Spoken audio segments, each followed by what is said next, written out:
You must have seen them. Small children on the roadside, picking plastic, collecting garbage, wiping car windows, or selling goodies at traffic signals. Have you ever wondered why their little hands are always busy with trash and toil instead of pens or books? Why don't they get their choices, the toys, the freedom, the spring that you and I often take for granted? Are they not just as deserving? Do they not dream like we do? In today's video, we will explore Lost Spring by Anis Jung, a heartbreaking reflection on children whose childhood are stolen by poverty, tradition, and indifference. Let's uncover the story behind their silence. So I will be reading the chapter and by I will be explaining also. So please pay attention. Sometimes I find a rupee in the garbage. Title of the story suggests something. It is about garbage and about finding something from the garbage. Why do you do this? I ask Sahib, whom I encounter every morning, scrounging for gold in the garbage dumps of my neighborhood. Sahib left his home long ago. Set amidst the green fields of Dhaka, his home is not even a distant memory. There were many storms that swept away their fields and homes, his mother tells him. That's why they left, looking for gold in the big city where he now lives. I have nothing else to do, he mutters, looking away. Go to school, I say glibly, realizing immediately how hollow the advice must sound. There is no school in my neighborhood. When they build one, I will go. If I start a school, will you come? I ask half jokingly. So by reading, बच्चों इतना समझ में आया होगा आपको कि ये कहानी गार्बेज और गार्बेज को बीनने वाले एक बच्चे जिसका नाम साहब है उसके बारे में है और ऑथर से उसका इनकाउंटर होता है, मीन्स ऑथर उससे मिलती है, बात करती है और उसके बारे में जानने की कोशिश करती है. पीछे जो रीज़न है इसका, शायद ऑथर इन बच्चों की लाइफ को हाईलाइट करना चाहती है कि जो प्रॉब्लम वो फेस कर रहे हैं वो सब तक पहुँचे और कुछ ना कुछ उनके लिए किया जाए, उनका अपलिफ्टमेंट हो. ठीक है, तो यहाँ पर ऑथर उससे पूछती है तरह तरह के सवाल और सवाल पूछते पूछते वो खुद फंस जाती है क्योंकि वो भी जान रही है कि कैसे वो इतनी बड़ी रिस्पॉन्सिबिलिटी जो कि समाज को एक्चुअली उठानी चाहिए पर हो नहीं पा रही है. ठीक है, लोग ट्राई भी कर रहे हैं पर फिर भी बहुत सारी अभी कमियां हैं. तो वो उससे पूछती है कि तुम ये कचरा बीनने का काम क्यों करते हो, why do you do this. बेचारा बच्चा आंसर करता है, I have nothing else to do, मेरे पास करने के लिए कुछ और है नहीं. और वो बहुत अपने में ही बात बोलता है, कॉन्फिडेंस नहीं है, तो वो अपने में ही ये बात अपने से ही ऐसे बोल रहा हो, धीमे धीमे बोलता है. दूसरी तरफ देखते हुए आंखें नजरें फेर कर. तो वो जैसे हम लोग बोल देते हैं पढ़ाई करो, ये करो, वो करो, in the same way she also suggest go to school, school जाया करो. बेचारा बच्चा क्या कहे, कचरा बीनने वाला बच्चा कहाँ स्कूल जाएगा. तो वो क्या बोलता है, there is no school in my neighbourhood, when they build one I will go. मेरे एरिया में जहाँ मैं रहता हूँ, मेरे नेबरहुड में कोई स्कूल ही नहीं है, जब बनेगा तो मैं जाऊँगा. If I start A school will you come, I ask. तो ऑथर उससे पूछती है अगर मैं कोई स्कूल शुरू करूँ तो क्या तुम आओगे पढ़ने. ओके, सो हाफ जोकिंग एक सीरियस अंडरटोन है ऑथर के मन में. वो मजाक में कह रही है इस बात को, लेकिन वो इस बात की सीरियसनेस को बहुत अच्छे से समझ रही है कि अगर इसको मिलती है फैसिलिटी तो ये कर पाएगा, इसके अंदर ललक है या नहीं पढ़ने की. ठीक है, मजाक में ही कहा लेकिन क्वेश्चन बहुत सीरियस है. नेक्स्ट स्लाइड पे आते हैं. Yes, he says smiling broadly. A few days later I see him running up to me, is your school ready. It takes longer to build a school, I say, embarrassed at having made a promise that was not meant, but promises like mine abound in every corner of his bleak world. ठीक है, तो जो उसका ये question था कि अगर मैं एक बनाऊँ तो तुम आओगे, बच्चा बेचारा उससे उम्मीद लगा लेता है ऑथर से और बड़े ही खुशी से कहता है कि हाँ मैं आऊँगा. और कुछ दिनों के बाद बेचारा पूछने भी आता है कि क्या आपका स्कूल अब रेडी है. अब वो क्या कहती ऑथर, उन्होंने तो यूं ही बोल दिया था, हालांकि वो सीरियस थी इस बारे में, लेकिन स्कूल तो इतनी जल्दी नहीं बन जाता ना. तो वो बहुत परेशान हुई इस सवाल पर और उन्होंने सोचा क्या जवाब दूँ मैं, क्या जवाब दूँ. फिर वो बोलती हैं कि it takes longer to build school इतनी आराम से इतनी जल्दी नहीं बन जाता है, थोड़ा टाइम लगता है उसको बनने में.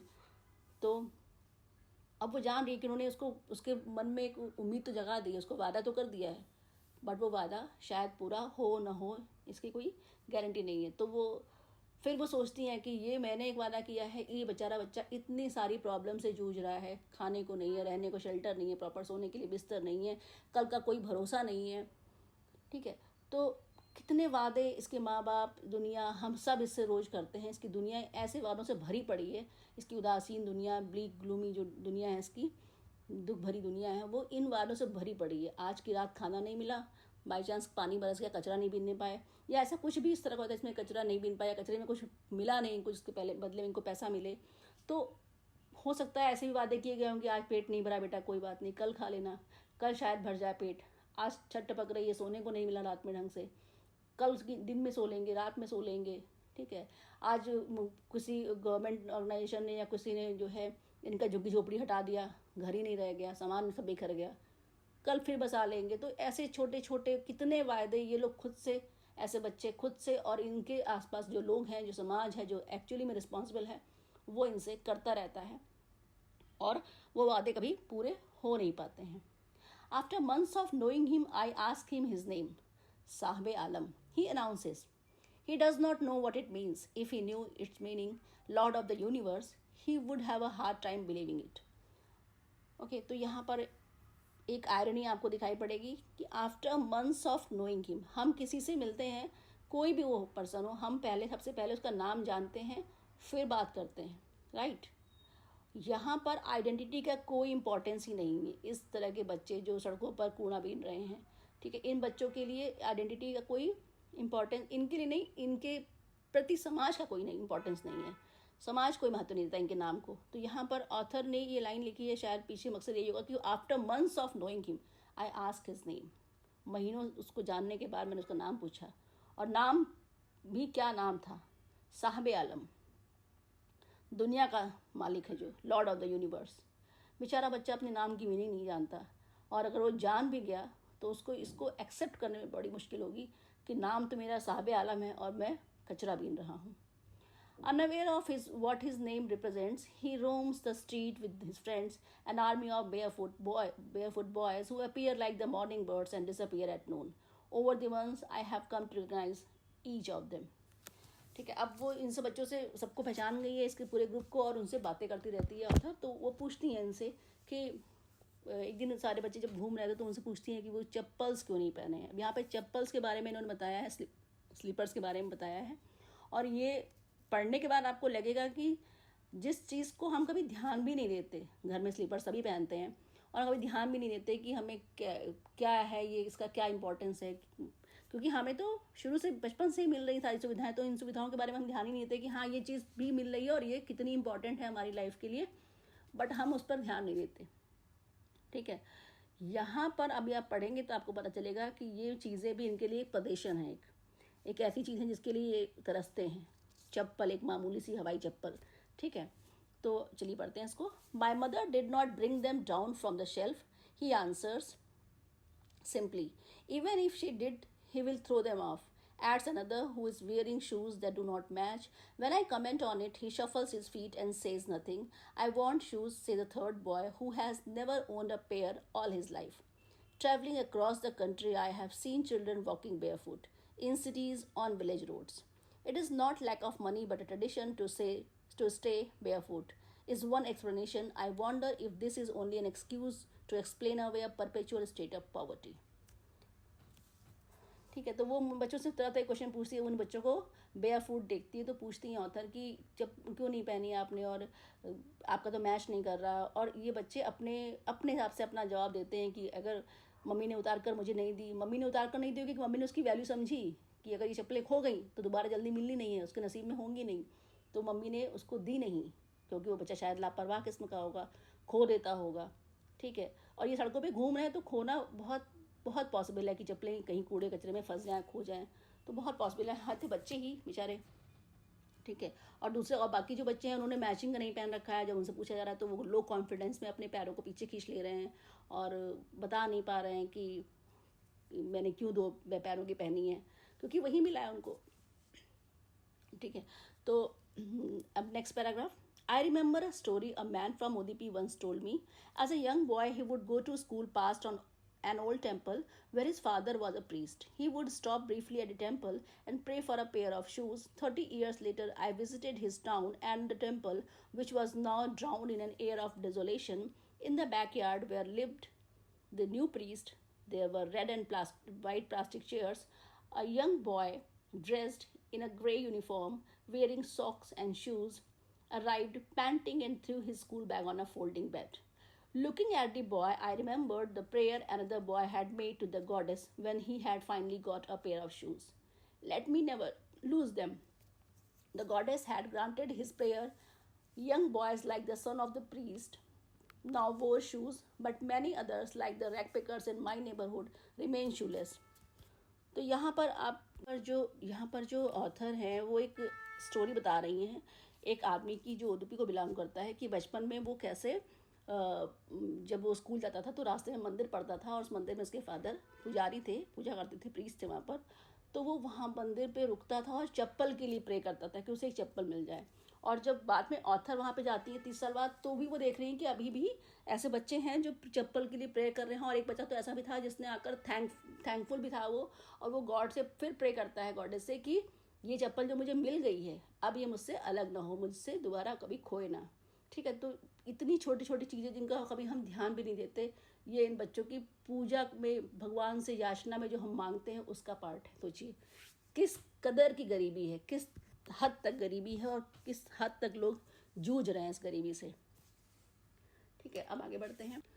My acquaintance with the barefoot ragpickers leads me to Simapuri, a place on the periphery of Delhi, yet miles away from it, metaphorically. Those who live here are squatters who come from Bangladesh back in 1971. Sahib's family is among them. Simapuri was then a wilderness. It still is, but it is no longer empty. The structures of mud with roofs of tin and tarpaulin, devoid of sewage, drainage, or running water, live 10,000 ragpickers. They have lived here for more than 30 years without an identity, without permits, but with ration cards that get their names on voters list and enable them to buy grain. Food is more important for survival than an identity. Okay, तो अब जो है यहाँ पर जो author का interest है इनके बच्चों के बारे में कहानी लिखने का, या जो भी उनकी वो चाहती है लाइफ में उनके लिए कुछ करना, चाहे वो अपनी कहानी के माध्यम से कर रही हो या जैसे भी कर रही हो, तो वो जो है कहाँ पहुँच जाती हैं, जहाँ से ये बच्चे आते हैं, जहाँ इनका घर है। और वो जगह है हमारी बहुत परिचित जो प्लेस है हमारा, शायद कभी भी हमको मौका मिले तो हम सब जाना चाहते हैं और बहुत लोग गए भी हैं, सब इंजॉय करते हैं वहाँ के सिटी की जो भी अच्छी चीज़ें हैं, मॉडर्न चीज़ें हैं, चाहे वो मॉल्स हो, एयरपोर्ट्स हो या कोई भी बिल्डिंग हो, हमेशा वो उनको न्यूज़ में रहता है हमारी कैपिटल सिटी दिल्ली। और उससे कुछ ही दूरी पर है, उसके आउटस्कर्ट्स में ही ये सीमापुरी एरिया है, जो जब ये लोग रहने आए 1971 में तो बिल्कुल वो जंगल की तरह था। वहाँ पर कुछ भी ऐसा नहीं था जिसने कोई पर्सन रहने के लिए सोचे भी, बट ये लोग क्योंकि वहाँ से आए हुए थे, शेल्टर चाहिए था इनको, तो उस जंगल में इन्होंने अपनी बस्ती बसा ली। ठीक है, जो अवैध कॉलोनियाँ बनी हुई हैं दिल्ली में, उनमें से एक कॉलोनी सीमापुरी भी थी उस समय। अब ये आए तो खाली पेट, खाली बिना किसी सामान के, लेकिन उन्होंने जो भी इनको मिला जुगाड़ से, अपना टिन, तिरपाल, कुछ भी करके वहाँ पे अपना घर बनाया। उसमें ना पानी, सीवेज की कोई वहाँ मैनेजमेंट था, ना ही वहाँ कोई ड्रेनेज का सिस्टम था, ना ही रनिंग वाटर था, ना पीने के लिए, ना यूज़ करने के लिए कैसा भी पानी। और जो पानी आ गया उसको भी प्रॉपर उसका वेंटिलेशन नहीं था, मतलब उसको भी कहीं बहने के लिए कुछ भी, मतलब ड्रेनेज का सिस्टम नहीं है, सीवेज का सिस्टम नहीं है, और इस तरह का जहाँ ये बेसिक चीज़ें नहीं हो, आदमी कैसे रहने का सोच सकता है। बट वो लोग वहाँ पर रहे, और कितने लोग, 10,000 रैग पिकर्स की फैमिली रहती है वहाँ पर। ठीक है, जब ये कहानी लिखी गई उस समय की बात है ये। They have lived here for more than 30 years without identity. उनकी कोई पहचान नहीं है। ऐसे लोग कहाँ से आ रहे हैं, कौन है, कुछ भी नहीं पता है। बट ये सब कूड़ा बीनने, कचरा बीनने दिन में निकल जाते हैं और रात में आकर अपनी उन टूटी फटी झुग्गी झोपड़ियों में सो जाते हैं। जे कॉलोनीज़ को बोलते हैं, झुग्गी झोपड़ी। ठीक है, और ये लोग, इनको कोई परमिट भी नहीं हुआ रहने का। ठीक है, कोई अधिकार भी नहीं है, इलीगल है इनका रहना वहाँ पर, लेकिन रह रहे हैं। और कहाँ, ये जो जगह है सीमापुरी, ये उस समय वाइल्डरनेस था, मतलब वहाँ उस, जैसे आप कोई सिटी या कोई भी अर्बन एरिया या कोई टाउन वगैरह देखते हो तो देखेंगे कि सेंटर में सारा डेवलपमेंट होता है और उसके आउटस्कर्ट्स पे प्लेन मतलब मैदान मिलेंगे, आपको खाली जगह मिलेगी, वो इकोसिस्टम का एक पार्ट हुआ करता था। लेकिन अब इतनी पब्लिक बढ़ चुकी है कि आपको कोई भी पोर्शन खाली नहीं मिलेगा। जहाँ पे है वहाँ या तो रोड बन रही है, या बिल्डिंग बन रही है, फ्लैट्स बन रहे हैं, ऑफिस बन रहे हैं, मतलब कुछ ना कुछ कंस्ट्रक्शन हर जगह हो रहा है। खेतों के खेत खत्म कर दिए जा रहे हैं और फ्लैट्स प्लॉटिंग हो रही है। मतलब इतनी पब्लिक है कि डिमांड खत्म ही नहीं हो रही है, और इसीलिए जो भी हमारा इकोसिस्टम था वो डिस्टर्ब हो रहा है। ठीक है, तो ये लोग वहाँ पे आके रहने लगते हैं, इनके पास कोई आइडेंटिटी नहीं है, कोई पहचान नहीं है, कौन है, कहाँ है, कैसे है, लेकिन वोटर कार्ड है। और वोटिंग कार्ड, वोटिंग लिस्ट में इनका नाम होने की वजह से इनको जो है खाना मिल जाता है, जो अनाज है वो मिल जाता है। गवर्नमेंट की ये पॉलिसी है कि वो गरीब तबके के लोगों को कम रेट पर कुछ अनाज देती है। ठीक है, मंथली देती है, जैसे भी देती है। तो ये रेशन कार्ड उन्हीं लोगों को मिलता है जो लोग इसकी जो रिक्विजिट्स हैं उनको पूरा करते हैं, मोस्टली गरीब जो पुअर पीपल हैं उनके। और इसमें बहुत सारी धांधली भी है, बहुत सारी। मतलब अगर अच्छी क्वालिटी का अनाज आता है तो वो बेच दिया जाता है, और घटिया क्वालिटी का अनाज उसके बदले में वहाँ पर इन लोगों को दान देने के दान मतलब इन लोगों को राशन कार्ड के उस पर चढ़ाने के लिए वो दे दिया जाता है। तो इस तरह की बहुत सारी चीज़ें हैं। मतलब जो धांधली है ये किस लेवल पे है आप यकीन भी नहीं कर पाएंगे, पर होती है और हो रही है। अगर हम थोड़ा सा भी अपनी सराउंडिंग से अवेयर हैं तो आपको भी एक दो केस ऐसे सुनने को मिल जाएंगे। ठीक है, लेकिन अब आगे इनके लिए जो खाना है वो ज़्यादा इम्पॉर्टेंट है, बजाय एक आइडेंटिटी के, एक पहचान बनाने से बेटर ये चूज़ करेंगे इनको अगर 2 वक्त का खाना, 2 वक्त की रोटी इनको मिल जाए तो। If at the end of the day we can feed our families and go to bed without an aching stomach, we would rather live here than in the fields that gave us no grain. Say a group of women in tattered saris when I ask why they left their beautiful land of green fields and rivers. तो वहाँ की ladies जब यहाँ पहुँचती तो वहाँ की ladies से इनकी बातचीत होती है, तो उनसे पूछती हैं कि आप लोग अपनी जगह छोड़कर क्यों आए हैं। तो वो कहती हैं अगर सब कुछ मिल रहा हो बट खाना ना हो तो हमें वो हरी भरे खेत नहीं चाहिए, हमें वो जगह चाहिए जहाँ हमें खाना मिले। और अगर हमें 2 वक्त की रोटी यहाँ पे जुगाड़ करके कैसे भी मिल जा रही है तो हम ये प्रेफर करेंगे, वो जगह नहीं। ठीक है, what ever they Wherever they find food, they pitch their tents that become transit homes. Children grow up in them, becoming partners in survival, and survival in Simapuri means rack picking. तो जहाँ कहीं भी इनको मिल जाता है रहने को, ऐसा कुछ भी खाने का इनको मिल देती उम्मीद की कहाँ आज यहाँ 2 रोटी मिल जाएगी, ये अपना टेंट लगा लेते हैं वहाँ पर, और तंबू का रात अपना गाड़ कर वहीं पर रहने लगते हैं और कूड़ा बीन कर अपना काम चलाते हैं। इनको 2 वक्त का खाना मिल रहा होता है और उसमें उनकी बस्ती बस जाती है, बच्चे बड़े होते हैं, और बच्चे जो बेचारे मासूम निरी बच्चे हैं वो भी इस स्ट्रगल का पार्ट बनते जाते हैं, उनके पार्टनर बनते जाते हैं। And survival in Seemapuri means rag picking. और सीमापुरी में तो स्पेशली जो लोग सर्वाइव करते हैं उनका काम ही यही है, कचरा बीनना। Through the years it has acquired the proportions of a fine art. अब 30 साल पहले जब कहानी लिखी गई थी तो उसके भी 30 साल पहले से ये लोग वहाँ पे रह रहे हैं। अब इतने सालों दर साल जो कचरा बीनने काम कर रहा है, तो कह रही है एक कटाक्ष है ये, उस पर एक व्यंग है इस पूरी व्यथा पर इन लोगों की। जो ऑथर यहाँ पे इस लाइन में इन्होंने किया है वो ये कि एक ये जो कूड़ा कचरा बीनने का काम है ना, ये भी एक फ़ाइन आर्ट हो जा रहा है। कचरा बीनना भी एक फ़ाइन आर्ट है। लोग अपने एक्सपीरियंस से किस कचरे में ज़्यादा मटेरियल मिलेगा जो कि पैसे में तब्दील होगा, आगे इसको बेचने पर टिन मिले, प्लास्टिक मिले, जो भी चीज़ें जो भी बीन कर निकालते हो उसमें से रिसाइकल के लिए देते हो, या जो भी चीज़ें जैसी भी काम की चीज़ें हों, तो इसको भी कर पाना एक कला बनता जा रहा है। Through the years it has acquired the proportions of a fine art. Garbage to them is gold. It is their daily bread, a roof over their heads even if it is leaking roof. But for a child it is even more. ठीक है, अब वहाँ पे कह रही हैं कि यहाँ पे कह रही हैं कि जो गार्बेज है ये उनके लिए सोना है। सोना मतलब बहुत वैल्यूड चीज़ है उनके लिए। ठीक है, बहुत उसकी वैल्यू है, ऐसी चीज़ है गार्बेज, उसकी वो वैल्यू करते हैं क्योंकि उसी से उनका पेट भरता है, उसी को वो बेचते हैं और फिर पैसा कमाते हैं, फिर अपने परिवार का पेट पालते हैं। ठीक है, it is their daily bread, a roof over their heads even if it is leaking roof. भले ही टपकती हुई छत मिल रही है लेकिन इसी से उनकी छत बनी हुई है, इसी के भरोसे वो अपना दिन रात काट रहे हैं। और एक बच्चा जो कचरा बीन रहा है उसके लिए तो ये कचरा और भी ज़्यादा इम्पॉर्टेंट हो जाता है। अब कैसे होता है वो देखिए आगे। आई समटाइम्स फाइंड अ रूपी, even a 10 rupee note, Sahib says, his eyes lighting up. When you can find a silver coin in a heap of garbage, you don't stop scrounging, for there is hope of finding more. It seems that for children, garbage has a different meaning, different from what it means to their parents. For the children, it is wrapped in wonder. For the elders, it is a means of survival. ठीक है, जो बड़े हैं, जो इन सब झंझटों से रोज जूझ रहे हैं, उनके लिए तो ये मीन्स ऑफ सर्वाइवल है, अपनी ज़िंदगी को, जीविका को चलाने का एक तरीका है. लेकिन जो बच्चे हैं, इनके लिए ये इससे कहीं ज़्यादा है. क्यों? क्योंकि वो बच्चे हैं, वो खेलते भी हैं, इंजॉय भी करते हैं, अपनी जो उनकी जैसी भी लाइफ है उसी में वो अपनी फन भी ढूंढ लेते हैं. तो इसलिए ऑथर कहती है कि ये जो है बच्चों के लिए इसमें सरप्राइजेज हैं. बच्चों के लिए ये मीन्स ऑफ सर्वाइवल से कहीं ज़्यादा है. इसमें उनकी उम्मीदें हैं, उसी में वो खेल रहे हैं, लौट रहे हैं, उठ रहे हैं, ठीक है, बैठ रहे हैं और इन्जॉय कर रहे हैं अपना टाइम. उसी में अपनी मर्जी के मालिक हैं. आज इस कचरे के ढेर पे हैं, कल उस कचरे के ढेर पे हैं. तो मतलब ये बच्चे, उसमें उनको बहुत सारी सरप्राइजिंग चीज़ मिलती है. कभी खिलौने निकल आते होंगे उनके, या खिलौने वो उन टूटी फूटी चीज़ों से बना लेते होंगे जितने क्रिएटिव हो सकते हैं वो. ठीक है, यहाँ पे साहेब का एक मेंशन भी है जो कहता है कि अगर कभी कभी तो मुझे जो है कचरे के ढेर में 10 रुपये का नोट भी मिलता है, और तो और चांदी का सिक्का भी मिला है.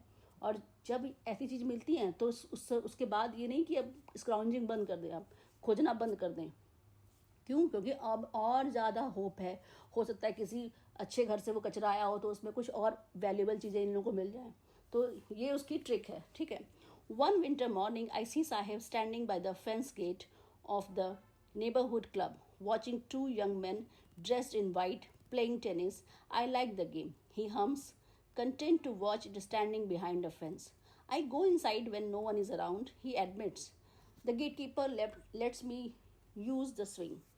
अब एक सुबह ये साहब को देखती हैं जो उनके घर के बाहर खड़ा है, और वो एक सामने एक क्लब हाउस है, उस क्लब में लोग टेनिस खेल रहे हैं, और ये बेचारा बच्चा उन लोगों को बड़े ही ध्यान से देख रहा है. और जैसे ही वो देखता है कि ऑथर इसको देख रही है तो वो एक्सेप्ट करता है कि आई लाइक द गेम, मुझे ये गेम पसंद है, धीमे से बोलता है. ठीक है. और उसके बाद फिर वो और सफाई देता है कि बताता है खुशी से, उसके अंदर एक एक्साइटमेंट है इसको बताने में कि I go inside when no one is around. जब कोई ये नहीं होता तो मैं जाता हूँ अंदर. इसके गेट कीपर मुझे अंदर झूले पे झूलने देता है. ठीक है. अब नेक्स्ट स्लाइड पे आते हैं. Saheb too is wearing tennis shoes that look strange over his discoloured shirt and shorts. Someone gave them to me, he says in a manner of an explanation. The fact that they are discarded shoes of some rich boy who perhaps refused to wear them because of a hole in one of them does not bother him. For one who has walked barefoot, even shoes with a hole is a dream come true. But the game he is watching so intently is out of his reach. अब यहाँ पे वो बताती हैं कि साहेब ने भी आज शूज़ पहन रखे हैं, और वो शूज़ उसके जो बदरंग कपड़े हैं, शर्ट और शॉर्ट जो पहना है उसने, उससे बिल्कुल भी मैच नहीं कर रहे, क्योंकि शूज़ तो वाइट हैं, नए हैं. तो फिर वो बेचारा बच्चा फिर से अपना जवाब देता है कि किसी ने मुझे दिए हैं. एक्सप्लेन करता है, अपनी तरफ से सफाई देता है. ठीक है, कि ऑथर उसको देख रही है तो वो अपनी सफाइयाँ देते रहता है. और इस बात से ये ऑथर उसको देखकर, उसके जो शूज़ है उसको देखकर ये कैलकुलेट करती है कि ये शायद किसी अमीर बच्चे ने डिस्कार्ड कर दिए होंगे, फेंक दिए होंगे, पहनने से मना कर दिया हो क्योंकि इसमें एक होल था. लेकिन एक ऐसा बच्चा जिसके पास कोई चप्पल ही नहीं है, जो दिनों रात सड़कों पर गलियों में घूम रहा है बेयर फुट, उस बच्चे के लिए तो ऐसा जूता भी मिल जाना उसके लिए एक सपने के सच होने जैसा है. लेकिन ये तो उसे मिल गया क्योंकि कचरा था, किसी ने डिस्कार्ड कर दिया, फेंक दिया, तो इनको मिल गया. कचरा बीनने वाले ये थे. लेकिन वो जो गेम है जिसको ये बड़े ध्यान से देख रहा है, ये शायद ही कभी वहाँ तक पहुँच पाए. ठीक है, आउट ऑफ हिज रीच है, उसकी पहुँच से बाहर है. क्लब हाउस में जाना, उसके मंथली चार्जेस को अफोर्ड कर पाना, एक कचरा बीनने वाला बच्चा सपने में भी नहीं सोच सकता. ठीक है. This morning Sahib is on his way to the milk booth. In his hand is a steel canister. I now work in a tea stall down the road, he says, pointing in the distance. I am paid 800 rupees and all my meals. Does he like the job? I ask. His face, I see, has lost the carefree look. The steel canister seems heavier than the plastic bag he would carry so lightly over his shoulder. The bag was his. The canister belongs to the man who owns the tea shop. Sahib is no longer his own master. तो अब वो बता रही है कि साहब अब जो है नौकरी पे लग गया है, मिल्क की शॉप पे काम करता है, मिल्क बूथ पे काम जा रहा है, मिल्क पे टी स्टॉल पे काम करता है, और हाथ में उसके एक कैनिस्टर है, एक दूध की बाल्टी है जिसमें से उसको दूध लेके आना है ताकि वो वापस लौटकर अपने स्टॉल पर चाय बनाए और लोगों को दे, या जो भी उसका काम उसमें से होगा. फिलहाल वो दूध लेने के लिए जा रहा है.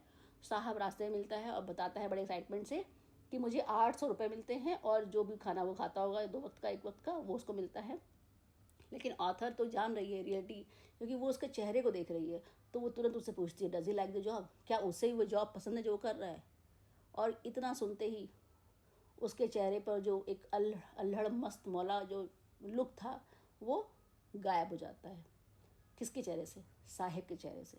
क्योंकि साहिब जो साहिब आलम थे, अब वो साहब नहीं रहे, अब वो किसी के गुलाम बन चुके हैं, नौकर बन चुके हैं, नौकरी कर रहे हैं। और नौकरी में जिसकी नौकरी वो कर रहे हैं उनकी बात उसको माननी पड़ेगी। तो वो जो पहले वाले फ्रीडम थी, पहले वाला जो केयर फ्री उसका एक रीच थी चीज़ों को देखने की, समझने की, वो सब अब ख़त्म हो गई। अब उसको वो 9 to 5 टाइप का जॉब मिल रहा है, जो उसे करना है, 800 रुपये मिल रहे हैं और खाना मिलना है, और उसे जो वो मालिक कहता जाएगा वो सब कुछ करना है। और ये जो कैनिस्टर है ना, ये भले ही देखने में छोटा है, लेकिन ये उस बड़े भारी मैले कचरे के उस झोले से, उस थैले से बहुत भारी है। क्यों? क्योंकि इस पर किसी की जिम्मेदारी है। और पहले वो केयर फ्री था, मस्त था, कोई जिम्मेदारी नहीं थी, सिर्फ अपने खाने का जुगाड़ करना था, किसी तरह शाम को 2 रोटी उसको मिल जाए, बस इतना। और अब क्या है, उसको ये सारा काम करना है जो भी उसको काम दिया गया। तो अब वो साहब, ये साहब वो साहब नहीं रहे अब। ठीक है, Saheb is no longer his own master. अब वो अपनी मर्जी का मालिक नहीं रहा, किसी का गुलाम हो चुका है। Next slide. I want to drive a car. अब ये अगली कहानी शुरू होती है और इस कहानी में हमको एक बच्चे से उसके बारे में पता चलेगा जो बच्चा कार चलाना चाहता है। Mukesh insist on being his own master. I will be a motor mechanic, he announces. Do you know how anything about cars? I ask. I will learn to drive a car, he answers, looking straight into my eyes. His dream looms like a mirage amidst the dust of streets that fill his town Firozabad, famous for its bangles.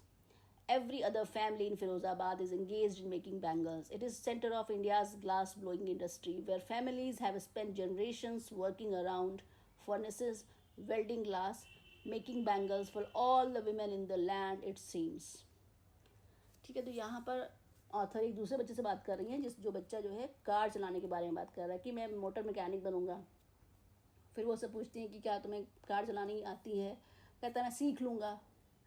एक उम्मीद है उसके मन में कि मैं ऐसा करूँगा वैसा करूँगा। और ये कहाँ, जो उम्मीद वो देख रहा है, जो सपने उसके मन में चल रहे हैं, उन सपनों में वो ये सोचता है कि जो मैं ये करूँगा। ऑथर जब ये सुनती है तो वो सोचती है कि ये तो एक मिराज है। उसके मन में डाउट है, ऑथर के मन में। वो सोचती है कि कहीं ऐसा ना हो कि जो ये मिराज है, मिराज वो होता है जो आपको दूर से दिखता है कि वहाँ पर वो चीज़ है, लेकिन जब आप पहुँचेंगे तो वो आपको वहाँ नहीं मिलेगी। ठीक है, जैसे क्षितिज, जैसे हम कहते हैं हॉराइजन।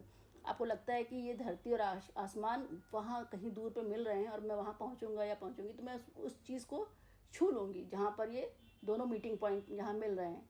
लेकिन ऐसा कभी होता है? कभी नहीं, क्योंकि हम भी जानते हैं, फैक्ट है, धरती गोल है और जो आसमान है वो चारों तरफ गैस का आवरण है, एक कवर है, और कभी भी ये मिलते नहीं हैं, बस दिखते हैं। इसी तरह रोड पर आप जाइए, यहाँ मैंने फ़ोटो भी लगा रखी है, देखिए आप स्क्रीन पर। जो रोड है उस पर जब लाइट पड़ती है और उस पर जो गर्म हवा की लेयर्स होती हैं, उनका डिफरेंट टेम्परेचर होता है, उसकी वजह से, उस टेम्परेचर की वजह से वो ऐसा लगता है कि पानी है। पिक्चर में दिख भी रहा है कि वो पानी है, लेकिन जब आप वहाँ पहुँचेंगे तो वो पानी वहाँ नहीं रहेगा, वहाँ पर सूखी रोड रहती। फिर आगे आपको 100-200 मीटर पे फिर वैसे नज़र आने लगता है। फिर आप वहाँ पहुँचते हैं, फिर वो नहीं, फिर उसके आगे आप ऐसे ये चीज़ जब तक आप उसका पीछा करते रहेंगे आपको वो चीज़ मिलेगी नहीं। तो मिराज मतलब एक मृत तृष्णा है जो कभी पूरी नहीं होती है।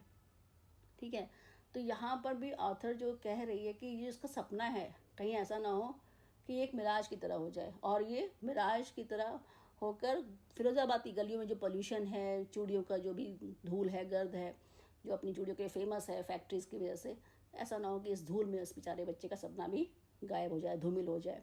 Even other family in the Firozabad is engaged in making, okay, every, सारी की सारी फैमिली जो भी हैं फिरोजाबाद में, वो पीढ़ी दर पीढ़ी इन्हीं बैंगल फैक्ट्री में अपनी अपनी फैमिली को झोंक दे रही हैं। ठीक है, झोंक दे रही मतलब दादा परदादा से लेकर के छोटे छोटे बच्चे तक उस काम में लगे हुए हैं, और उन्होंने यही देखा है, यही जाना है, यही सीखा है, और इसी को करते करते पीढ़ियाँ पे पीढ़ियाँ गुजरती चली जा रही हैं। लेकिन कोई भी सोच नहीं पा रहा है कि हम कुछ और करें, कुछ इससे अलग निकलें, या कुछ और अपने इसका कुछ तो अपना फैमिली का कल्याण करें कुछ और काम करके। ठीक है, उसमें सब लोग इन्वॉल्व हैं, चाहे क्या लेडीज़, क्या मेल्स, जेंट्स, सब लोग इन्वॉल्व हैं, बच्चे बड़े बूढ़े सब इन्वॉल्व हैं और इस चूड़ी का काम कर रहे हैं। इस धरती पर जितने भी लोग चूड़ी पहनते हैं उन सारी लेडीज़ के लिए चूड़ी बना रहे हैं। ठीक है. Mukesh family is among them. None of them know that it is illegal for children like him to work in the glass furnace with high temperatures in dingy cells without air and light, that the law, if enforced, could get him and all those 20,000 children out of the hot furnaces where they slog their daylight hours, often losing the brightness of their eyes. अब यहाँ पे author कहती हैं कि मुकेश की family भी इन्हीं चूड़ी बनाने वालों में से है, और वो ये नहीं जानते कि ये जो बच्चों से जो चाइल्ड लेबर कराया जा रहा है ये इलीगल है, गैर कानूनी है.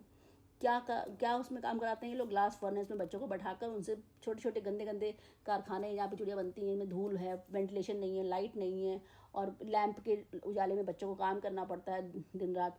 और अगर ये चीज़ें वहाँ पहुँचती हैं, ये कहानी जब लिखी गई तब की बात है, अब काफ़ी इंप्रूवमेंट हो चुका है, चाइल्ड लेबर पूरी तरह से बैन है, लेकिन तब शायद जब कहानी लिखी गई तब नहीं रहा होगा. तो बता दी कि ऑथर बता रही कि that the law of enforce, अगर कानून लागू होता है तो ये सब के सब लोग जो है सलाखों के पीछे होंगे, चाइल्ड लेबर कराने के पीछे, जिनकी फैक्ट्रीज हैं, और ये बच्चे उनको पता ही नहीं है कि अपनी ज़िंदगी की ये जो उजाला देख रहे हैं ये आप ख़त्म ही होने वाला है. क्योंकि जब तक ये बच्चे, आगे आप पढ़ेंगे भी कि जब तक ये बच्चे बड़े होते हैं इनकी आंखों की रोशनी जा चुकी होती है. उस कांच की भट्टियों में काम करते करते इनकी आंखों की रोशनी बिल्कुल ख़त्म हो जाती है जब तक ये बड़े होते हैं. बूढ़े होने की तो दूरी बात है.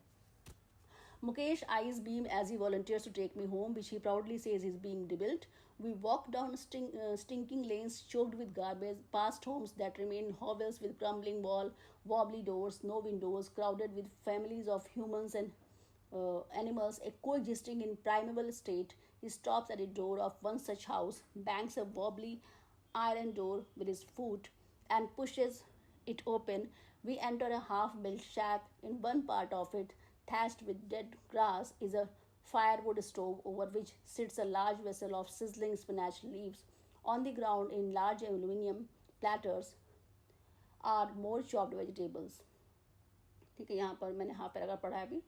तो यहाँ पर जब वो ऑथर मुकेश से ये प्रपोज करती है कि मुझे अपने घर लेके चलो, because author also want to know more about them, तो वो एक्सप्लोर कर रही है, वो जानना चाह रही ताकि ये सारी कहानी सबके सामने लाई जा सके और इनके लिए कुछ आगे समाज, जो गवर्नमेंट है, कुछ ना कुछ स्टेप ले सके. ठीक है, तो वो मुकेश उसको बड़ा खुश होता है जानकर कि वो उनके घर जाना चाहती है, और मुकेश बड़े एक्साइटमेंट से उसको अपने घर लेके आता है. घर जाने का रास्ता जो होता है, जो मुकेश जिस रास्ते उसको लेके जाता है, वो मतलब कोई भी रास्ता, वो घर ही ऐसी एरियाज़ में है कि बहुत गंदे रास्ते हैं. ठीक है, सीलन भरी गंदी दीवारें हैं, कचरे से बजबजाती हुई नालियाँ हैं, और उनमें से गुजरते हुए ये दोनों किसी तरह वहाँ पहुँचते हैं. वहाँ पहुँच कर देखते हैं कि वो जो दरवाज़ा है वो पहले से ही उसकी चूल्हे हिल रही हैं. ठीक है, उसके हिंज टूटे हुए हैं, और वो मुकेश उसको बड़े आसानी से पैर मारकर खोल देता है. मतलब बस किसी तरह रैम शेकल कंडीशन में ये लोग रह रहे हैं, जो घर है इनका, इन सब लोगों का ऐसा यही हाल है. ठीक है ठीक है, तो वो डोर को पुश करता है, डोर खुल जाता है, और अंदर देखते हैं कि एक जो है चूल्हा है, एक दीवार है, दीवार से लगी हुई जो छत है उस पर घास का कवर पड़ा हुआ है. मतलब छत नहीं है, वो घास है, पूरी सूखी घास की छत बनाई गई है. उसके नीचे सोचिए कितना रिस्की भी है, ये जो है भट्टी जल रही है, चूल्हा जल रहा है, और उस चूल्हे पे बड़े से बर्तन में पालक पक रही है, और नीचे ज़मीन पर एल्युमिनियम का एक प्लेटर है, बड़ा सा प्लेट है, थाल है जिसमें कटी हुई सब्जियां रखी हुई हैं. तो इन सारी चीज़ों को प्रेजेंट करने का मकसद ऑथर का ये है कि दो तीन चीज़ें यहाँ पे सिंबॉलिकली यूज़ की गई हैं. जैसे एल्युमिनियम प्लेटर, तो एल्युमिनियम प्लेटर जब इन्वेंट हुआ था, बर्तनों का आविष्कार हुआ था, लोगों ने बर्तन बनाने शुरू किए थे, तो उस समय एक्सेप्टेड था, सब लोगों ने उसको यूज़ किया. ठीक है, लेकिन बाद में धीरे धीरे रिसर्च होती गई और पता चला कि एल्युमिनियम के बर्तन नहीं यूज़ करना चाहिए खाने पीने में, तो उसको डिस्कार्ड कर दिया गया, और मैक्सिमम फैमिली ने कर भी दिया. लेकिन अभी भी जो हमारा गरीब तबका है, अभी भी मैं कह रही हूँ, अभी भी जो गरीब तबका है उनके घरों में आपको ये एल्युमिनियम के बर्तन, जैसे मैंने यहाँ फ़ोटो में लगा रखा है, आपको मिल जाएंगे. और ये अनएक्सेप्टेबल है, अब नहीं यूज़ करने लायक होते हैं ये बर्तन. ठीक है, क्योंकि पता है कि एल्युमिनियम घुलता है खाने में, इसको नहीं यूज़ करना चाहिए. लेकिन अब गरीब जो लोग हैं वो अफोर्ड नहीं कर पा रहे हैं, तो उनकी मजबूरी है, वो वही बर्तन जो उनके पास पहले से हैं उससे काम चला रहे हैं. हाँ, शायद बाद में जब नया खरीदते होंगे तो कर लेते होंगे चेंज, लेकिन ये एक सिंबॉलिक तरीके से यहाँ पे यूज़ किया गया उस गरीबी को, जिस कदर गरीबी से वो गुजर रहे हैं यहाँ के लोग, वो दिखाने के लिए. और आगे पढ़ते हैं. A frail young woman is cooking the evening meal for the whole family. Through eyes filled with smoke, she smiled. She is the wife of Mukesh, elder brother, not much Older in years, she has begun to command respect as the Bahu, the daughter-in-law of the house, already in charge of three men, her husband, Mukesh, and their father. When the older man enters, she gently withdraws behind a broken wall and brings her veil closer to her face. As custom demands, daughters in law must veil their faces before male elders. In this case, the elder is an impoverished bangle maker. Despite long years of hard labor, first as a tailor and then a bangle maker, he has failed to renovate his a house, send his two sons to school. All he has managed to do is teach them what he knows, the art of bangle making bangles. ठीक है, अब यहाँ पर वो थाल रखा था, उसके बाद हम आगे पढ़ते तो हमने यहाँ पर जो है डिस्क्रिप्शन है एक लेडी का जो ऑलरेडी बहुत सिक टाइप की है, कमज़ोर है, ठीक है, खाने को जब पेट भर खाना नहीं मिलेगा तो कहाँ से हेल्थ बनेगी। तो ये बहुत ही कमज़ोर लेडी है जिसके ऊपर जो बहू का पूरा अपनी जिम्मेदारी निभा रही है और घर के सभी सदस्यों का खाना बनाने का काम है। उसमें 3 मेल लोग हैं, एक मुकेश है, एक मुकेश का बड़ा भाई उसकी वाइफ है वो, और उसके मुकेश के फादर हैं और इनकी दादी माँ भी हैं। तो ये सब लोगों का खाना वो बड़े से थाल में जो काट के उसने रखा है उसका ही काम पकाना है। और जब इनके फादर अंदर एंटर करते हैं तो ये कस्टमरी है, ये हमारे कल्चर में, इंडिया के कल्चर में है, most of the culture of India, कि लोग जो है बहू से घूंघट कराते हैं, पर्दा प्रथा इसे हम कहते हैं।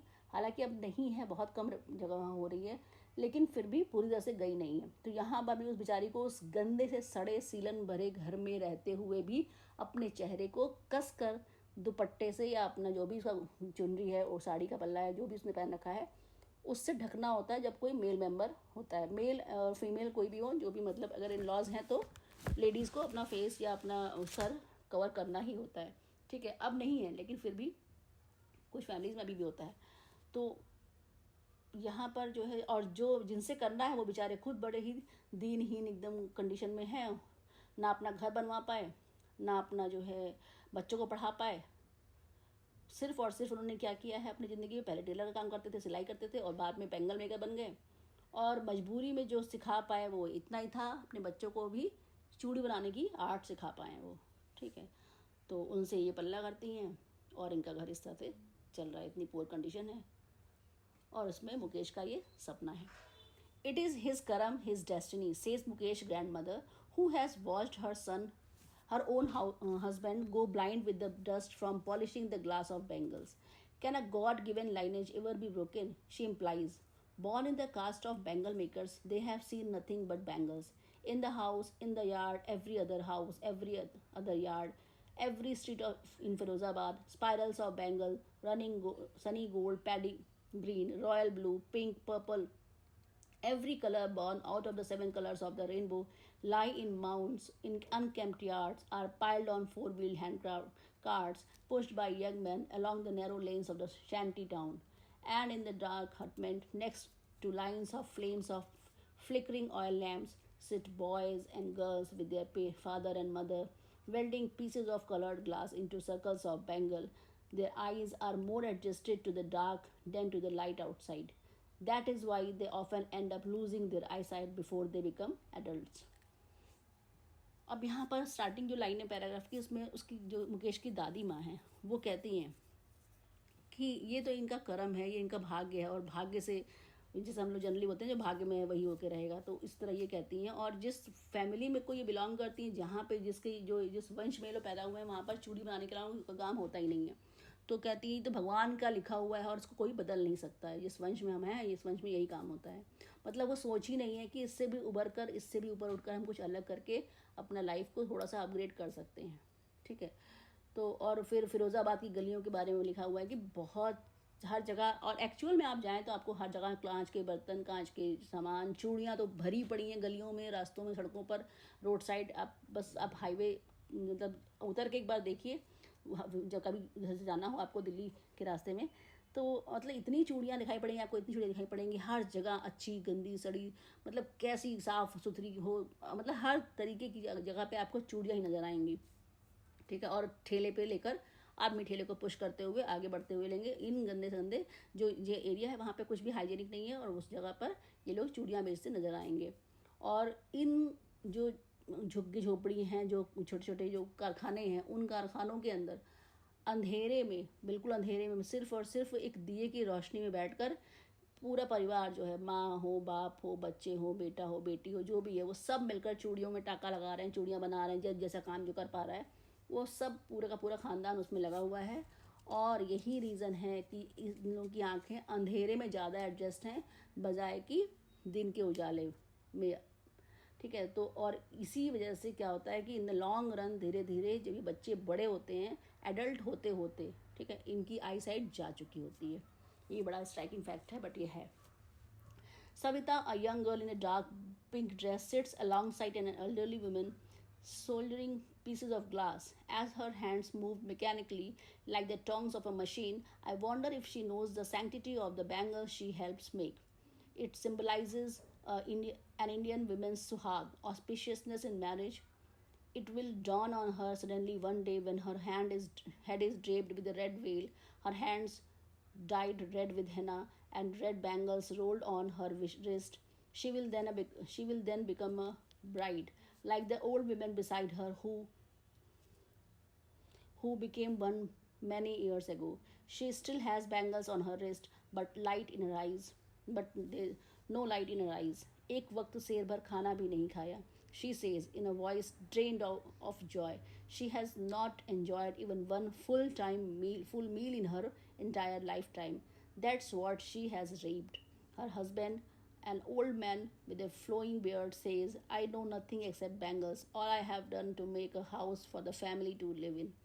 ठीक है, अब वो ऑथर एक बच्ची के बारे में डिस्क्राइब करती है कि सविता नाम की एक बच्ची है जो मटमैली से पिंक कलर की ड्रेस पहने हुए है और चूड़ियों का काम करने में इतनी एक्सपर्ट है कि उसका मतलब छोटा बच्चा है, वो बच्ची है फिर भी इतनी एक्सपर्ट हो चुकी है, उसके हाथ इतने एकस्टम हो चुके हैं कि उसको कब कौन सा चीज़ उठाना है, कौन सा चीज़ लगाना है, कैसे वो शोल्डरिंग मतलब जोड़ने का काम करती है, चूड़ियों में टाका लगाने का काम करती है। तो उसको करने में इतनी एक्सपर्ट हो चुकी है, वो बच्ची इतनी एक्सपर्ट हो चुकी है कि उसका हाथ एकदम मैकेनिकली मशीन के टोंग्स की तरह चल रहा है। ठीक है, जो मशीन काम करती है उस तरह उसका हाथ काम कर रहा है। और उस जो इतने काम में अपने तल्लीन है, उसको ये भी नहीं पता है कि इस चूड़ी को जो बना रही है इसकी महत्ता क्या है, इसका इम्पोर्टेंस क्या है। ये इंडियन वुमेन का सुहाग का चिन्ह माना जाता है। ठीक है, हमारे कल्चर में शायद मतलब सभी वो लोग जो है चूड़ी और चूड़ा जो भी जिसका हिंदी पंजाबी जो भी लोग हैं सब लोग जो है पहनते हैं चूड़ियाँ, और ये सुहाग का प्रतीक माना जाता है। और इसकी ऑस्पिशियसनेस का इम्पोर्टेंस शायद बच्ची को पता भी ना हो, बट वो इतनी बिजी होकर इतनी ज़्यादा इन्वॉल्व होकर इन चूड़ियों को बना रही है। और एक दिन ऐसा आएगा कि जब वो खुद उसको ये चूड़ियाँ पहना दी जाएंगी और वो भी एक दुल्हन की तरह सजा दी जाएगी। और ये भी ऐसा ही जो उसके बगल में बैठी है बूढ़ी औरत, ओल्ड वेमेन बैठी है, उनके साथ भी यही हुआ होगा, उनको भी दुल्हन बनाया गया होगा, चूड़ियाँ बनाई गई होंगी, हाथों में मेहंदी लगाई गई होगी, ये इनके साथ भी हुआ होगा। आज भी उनके हाथ में बैंगल है लेकिन आंखों में रोशनी नहीं है। क्यों? क्योंकि वो भी उसी चक्रव्यूह में पिस गई हैं जहाँ पे चूड़ियाँ बनाने का काम चल रहा है।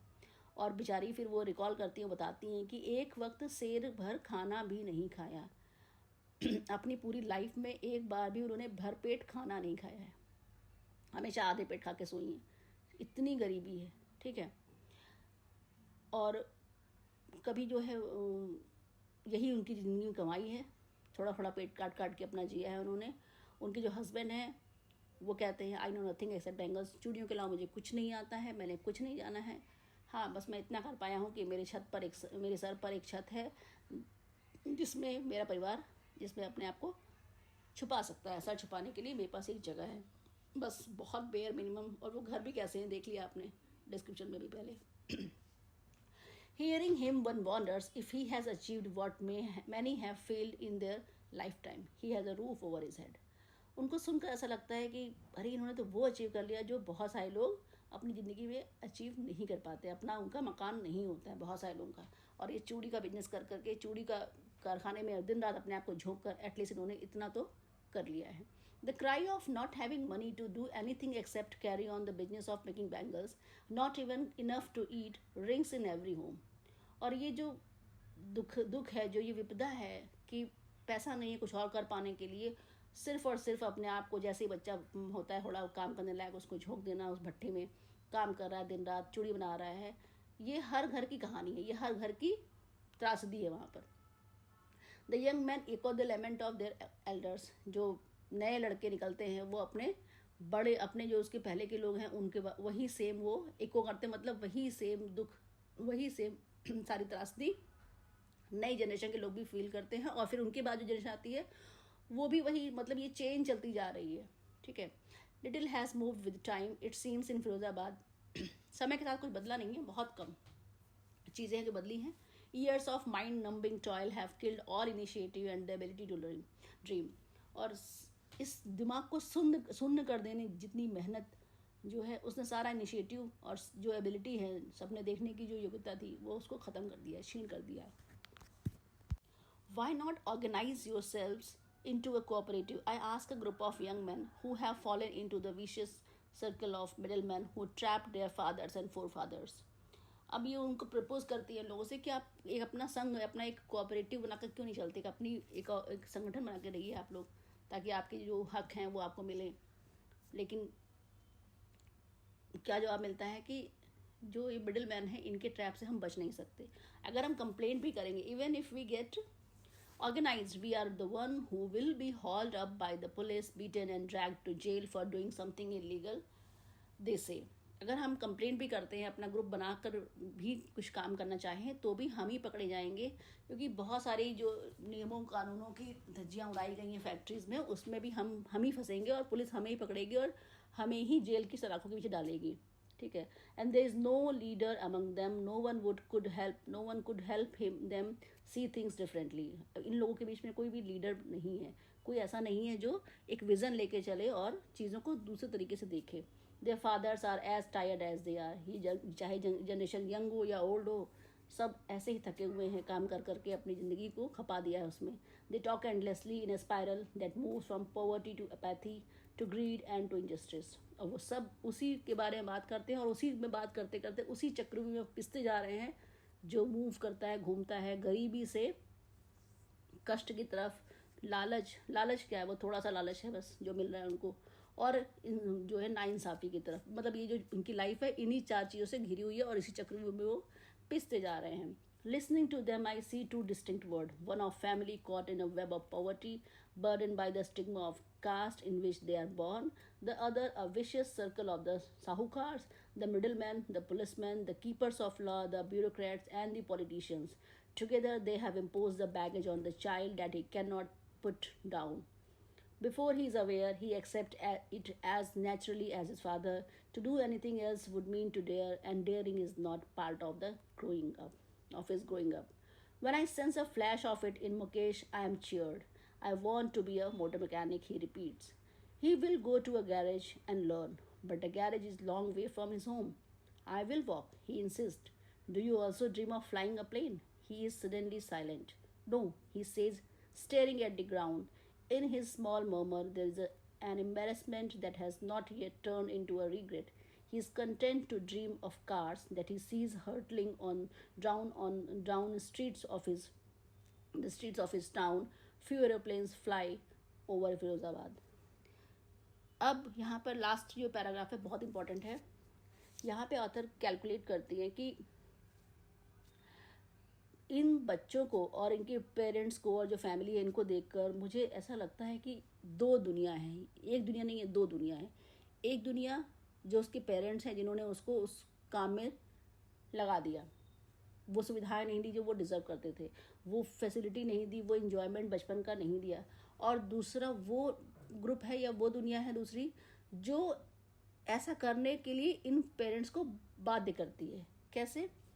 दोनों मिलकर एक चक्रव्यूह सा बुन रहे हैं और इसमें बच्चे का बचपन खो रहा है, ठीक है। वो साहूकार हैं, वो बच्चों से मतलब पेरेंट्स से डिमांड करते हैं, काम करते हैं लो दिन रात, पैसा मिलता नहीं तो खर्च कहाँ से करें, तो बच्चों की उम्मीदें पूरी नहीं होती। फिर बच्चों को भी कि थोड़ा और पैसा मिल जाएगा, वो उसमें झोंक देते हैं काम में, तो पैसा मिलता है पेट भरता है, फिर पैसा मिलता है फिर पेट भरता है, बस एक यही चेन चलती रहती है। और दोनों इस दुनिया के लोगों ने, दो जो दुनिया बनाई है ऑथर ने को जो लगा है, वो दोनों मिलकर इस बच्चे के ऊपर उन्होंने ऐसा बर्डन डाल दिया है जिस बर्डन से उसकी कमर टूट गई, वो उठ नहीं पा रहा, उभर नहीं पा रहा है, सोच नहीं पा रहा है, सपने नहीं देख पा रहा है, ठीक है।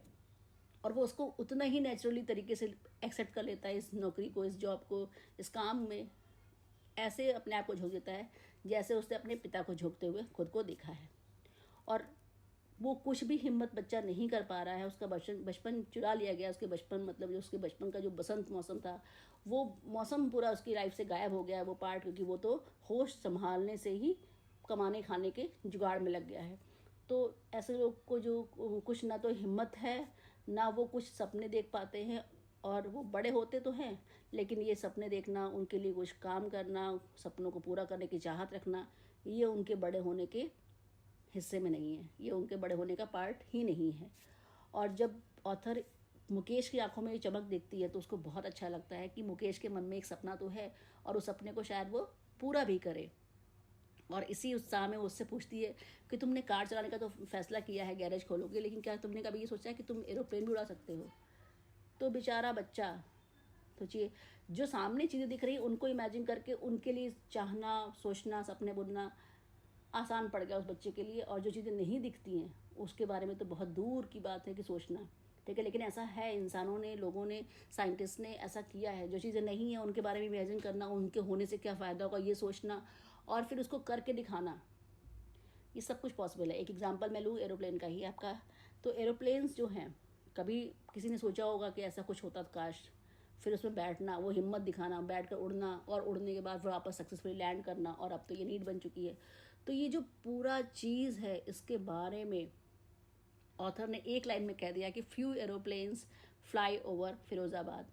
बच्चा वो सपने देख ही नहीं पाया जो उसको नहीं, सामने कोई इसके पास एग्जाम्पल नहीं है। बच्चे का दिमाग सिर्फ इतना ही चल पाया, इतना ही वो सोच पाया कि कार दिख रही है। मतलब कितना बेसिक है उनका अभी भी सोच, वो दायरा बहुत लिमिटेड है।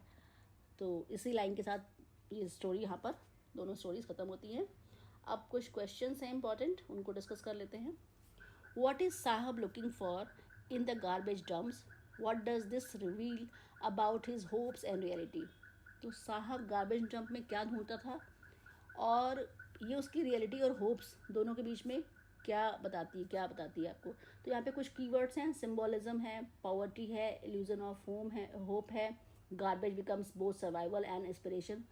तो यहाँ पर क्या वो ढूंढता था ये तो आप आराम से लिख सकते हैं, गार्बेज कचरा ढूंढता था, और उसकी रियलिटी क्या थी, वो पहले अपनी मर्जी का मालिक होता था और बाद में क्या हुआ, वो गुलाम बन गया। उसका नाम क्या था, साहब आलम, और वो था कौन, उसकी रियलिटी वो क्या था, रैग पिकर। तो यही डिफरेंस है, इसी सबको आप अपने पॉइंट्स बनाकर सेंटेंस में लिख सकते हैं। What is the significance, question number 2, what is the significance of the title lost spring? Title का सिग्निफिकेंस बताइए। तो टाइटल का सिग्निफिकेंस बहुत क्लियरली आप समझ चुके हैं कि जिंदगी का सबसे अहम हिस्सा है बचपन, ठीक है।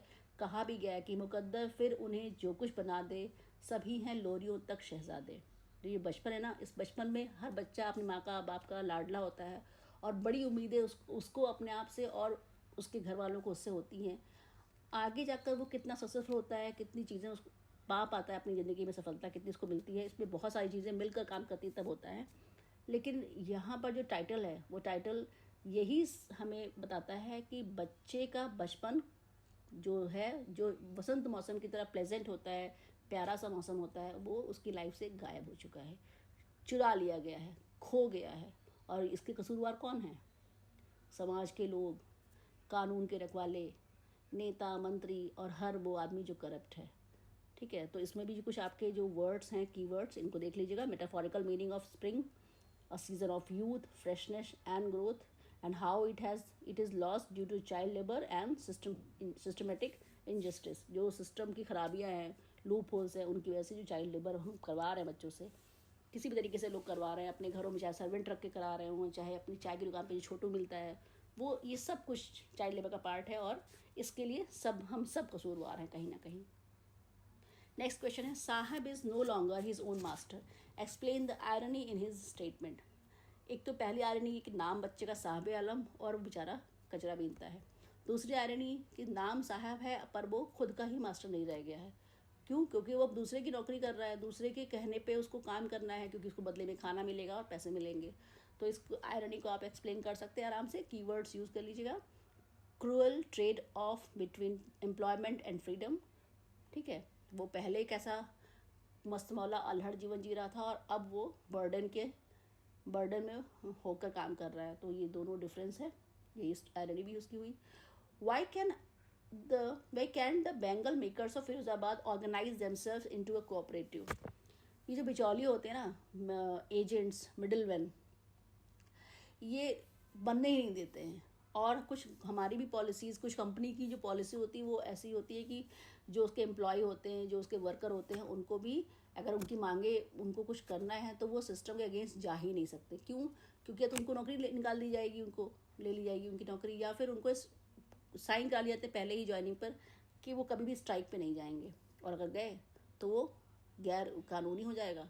तो ये कुछ इस तरह की चीज़ें बहुत लो लेवल पे ही जो है कोई भी ऑर्गेनाइजेशन नहीं बन पाता इन लोगों का, क्योंकि हर कोई अपने ही दो रोटी के जुगाड़ में है। तो क्या वो कंपनी बनाएंगे, क्या वो ऑर्गेनाइजेशन बनाएंगे? उस जुगाड़ से आज खा लिया तो शाम को मिलेगा कि नहीं मिलेगा, इसी से उबर नहीं पा रहे हैं। और तो और उसके अलावा जो करप्शन है वो भी है रीज़न एक। कीवर्ड्स आप यूज़ करिएगा: institutional exploitation, politics, middle man, fear, economic slavery. तो सबसे बड़ा फियर है कि अगर मैंने कुछ किया भी इस तरह का काम तो मैं तो चला जाऊंगा जेल के पीछे, मेरी फैमिली को कौन देखेगा।